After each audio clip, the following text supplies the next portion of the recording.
Magandang araw mga kaibigan. Bigyan natin ngayon ng reaction, opinion itong dalawang related post, Philippine Star and Inquirer.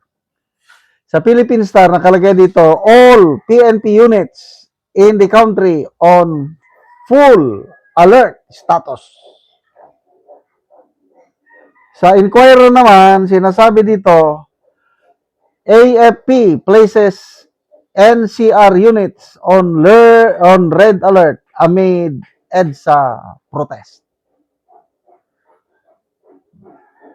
So makikita mo, naka-red alert ang government forces, especially sa Metro Manila, dahil sa ongoing rally ng Iglesia ni Cristo. Okay. Unang reaksyon natin yan is, yung pahayag ng palasyo ni Jose Claire Castro, wala daw threat sa Pangulo ang nangyayaring rally. Dahil alam naman daw ng Pangulo na ang kanyang ginagawa ay para sa kabutihan ng taong bayan. So sinasabi na Auntie Claire na, wala yan. Yung rally na yan is, walang threat yan. Baliwala sa Pangulo. Kung walang threat, bakit red alert ang AFP-PNP? Hindi ba niloloko nyo ang taong bayan?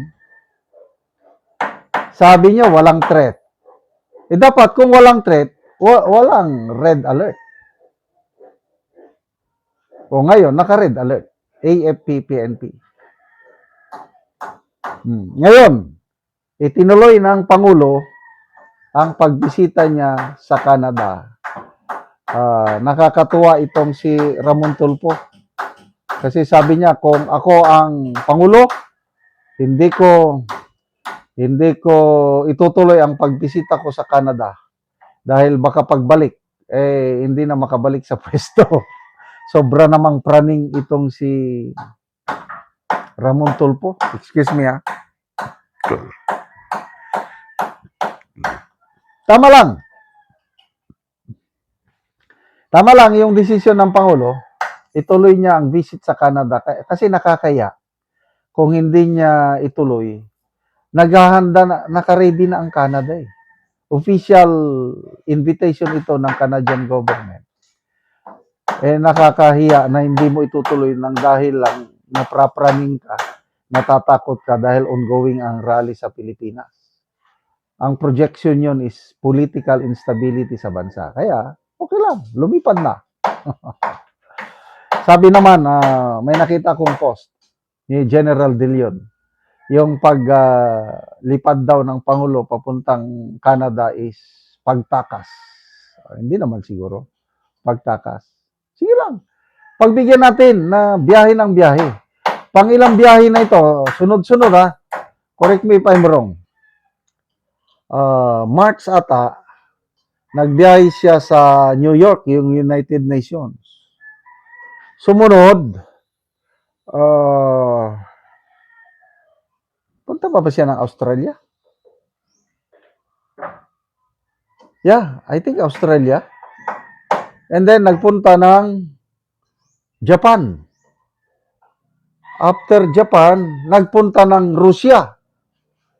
After Russia, nagpunta na naman ngayon sa Canada.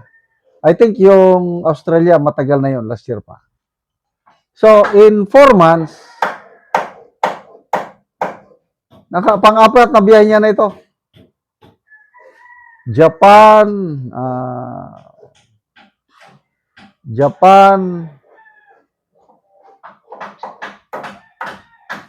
Russia, basta, halos buwan-buwan na naman siyang nagbibiyahe. Pagbigyan na natin. Kasi, malapit nang matapos ang kanyang termino. Para sayang din yung kanilang budget na I think 1 billion per year. If I'm not mistaken sa kanyang mga foreign budgets. Yun lang, problema dahil lugi tayo, taong bayan. Tayo ang gumagastos sa kanyang foreign visit. Ano naman ang return of investment? I don't know. Sa akin, wala eh. Puros biyahe-biyahe lang. Yung sinasabi na mag-attract siya ng mga foreign investors, sinong mag-i-invest ngayon sa Pilipinas? Ang gulo-gulo. So, biyahe lang ng biyahe, sige lang. Para ma-enjoy niya yung kanyang presidency dahil malapit ng sandali na lang yan, 2028 na. Ano ba yung post na nabasa ko kanina? Balik tayo kay Ramon Tulfo. Yung daw umaasa na matatanggal na ang Pangulong Marcos Jr. Huwag daw umasa. Kasi nga, si BP Sara daw na nag-ambisyon na mag-take over kagad, ayaw daw ng military kay BP Sara. Si BP Sara ayaw niya ng extra or unconstitutional means. Gusto nga ni BP Sara tapusin ng Pangulo ang kanyang termino para daw ma-realize ng Pangulo kung gaano ka desperate ang kanyang administrasyon para matikman ng Pangulo ang galit ng taong bayan. Yes, dapat tapusin ng Pangulo ang kanyang termino. Kaya walang to me, wala akong nakikitang destabilization o threat na agawin yung pamunuan sa Marcos Jr. Tuloy yan. Ang issue ngayon sa rally ng iglesia is nakasentro kay Senator Marcoleta.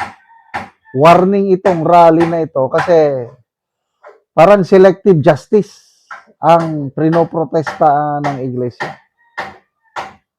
Ipatupad ang batas. Lahat ng nagkasala, dapat sampahan ng kaso. Hindi yung pinipili nyo lang. Yung dalawang bumaliktad na senador, nasaan ang kaso? Wala. Ito ngayon si Senator Marcoleta dahil tuloy-tuloy ang pag-iingay, panawagan sa investigasyon ng flood control. Siya ngayon ang kakasuhan, siya ang ipaparesto. Yan ang issue. Yan ang laban ng Iglesia ni Cristo. And I believe hindi lang yung Iglesia ni Cristo ang lumalaban niya. Marami ng ibang grupo. Halo-halo na ang nasa EDSA. Tuloy-tuloy yan. Salamat mga kaibigan sa inyong pagsubaybay sa channel na ito. Nakakatulong kayo ng malaki sa tribong Talandig ng Bukidnon dahil ang sweldo natin sa channel na ito is pantulong po sa tribo. Namimigay tayo ng libreng yero at pako para makapagpatayo sila ng mas maayos na tirahan. Panoorin nyo ang video na ito. Karon mo na nagipatindog nga balay sa tabangan na mo og yero. So mo na ni ang yero nga among gihatag.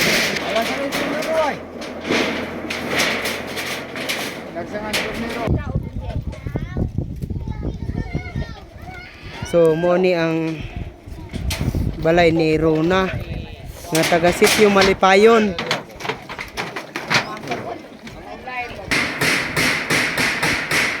So nagpatabang lang sila ani sa pagpatindog o sa pag-atop sa gitabangan pod sila.